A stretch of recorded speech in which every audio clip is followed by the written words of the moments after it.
A festa do Mexillón e do Berberecho de Vilanova mira tamén cara a crise sanitaria provocada polo coronavirus para entregar as súas insignias de ouro e brillantes.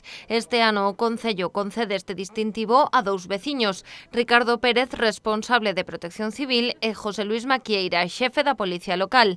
A terceira insignia entregarase ao conselleiro de Sanidade, Jesús Vázquez Almuíña. Ha actuado como médico y ha primado la salud de los gallegos y ha dado buen resultado a cualquier otra cosa, y mañana, tarde y noche. No por ser consejero, no por ser del Partido Popular, como los otros señores, es por el tiempo dedicado, porque es con los otros dos una persona que desde que empezó esto en febrero no ha tenido ni descanso ni vacaciones.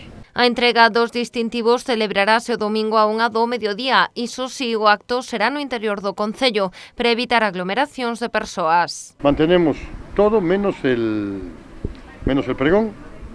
La entrega va a ser en espacio reducido, no va a ser al público en general para que la gente no se agolpe y se pegue unos a otros.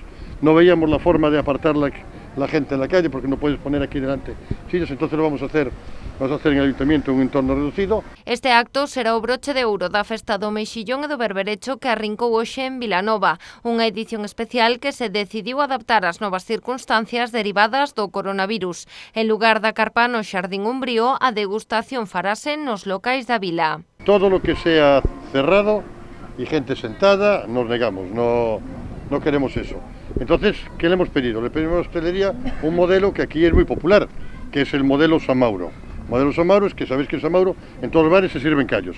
Pues en este año, en todos los bares, en todos los establecimientos, le pedimos que sirvan berberechos mejillón y lo que le dé la gana, pero que tengan dentro de esa oferta berberecho mejillón para seguir celebrando la fiesta, ¿no? O Concello confía en que a festa sexa todo un éxito, repetindo a boa acollida que xa tivo a fin de semana pasada a primeira edición da Festa da Conserva.